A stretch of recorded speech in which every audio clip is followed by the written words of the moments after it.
Já, Þorsteinn, til hamingju með þennan árangur. Þú ert í öðru sæti í hlaupar ársins í utanvegarflokki og þriðja í götuhlaupaflokki. Já. Ertu ekki bara sáttu við að landa þessum velunum? Bara hrikalega stoltur af því, sko. Já. Já, það get ekki sagt annað, ótrúlega ánægður. Nú sýnir þetta náttúrulega heilmikla breytt að vera bara jafnvígur í rauninni utanvega og götuhlaup. Hvernig svona finnst þér að trufla þig eitthvað, þú veist, annar flokkurinn trufli hinn? Nei, alls ekki, mér finnst þetta að vinna mjög vel saman. Það er gott að taka, sérstaklega ef maður vill fókusa á einhvern hraða, þá fylgir það oft inn í götuna. Þú veist, ef maður, eins og síðasta vetur, þá tók ég mjög mörg hlaup á brautinni veturinn og það var bara svolítið hraður inn í sumarið og þá var gaman að sjá hvernig það nýtist á götuna og þessi hraði skila manni svo bara mjög góðum árangur í fjöllunum líka, þegar maður er búinn að tjóna sig upp í brekkunum líka í rauninni. Já. Þannig að þetta vinnur mjög vel saman. En svona kannski, hvað maður að segja, gatan vinnur kannski meira, eða fjöllin vinna meira með götunni en öfugt, upp á styrkin. Já.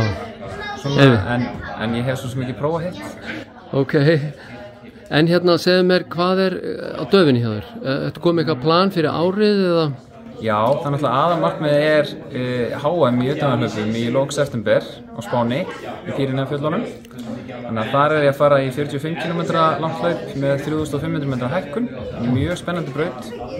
Og svo er komið, eða svona fyrsta hlaup sumarsins er nælt allavega, það er á Spáni líka, þetta er Peñagolosa trail og það er 60 km fjallalaup með 3000 metra hækkun, þannig að það verður mjög spennandi að byrja á enda tímabilið á Spáni og svo fyllum maður inn í eitthvað íslensku hlaupunum alltaf. Já, þannig við sjáum þið væntanlega þá bæði í einhverju götuhlaupum og fjallahlaupum hérna á Íslandi.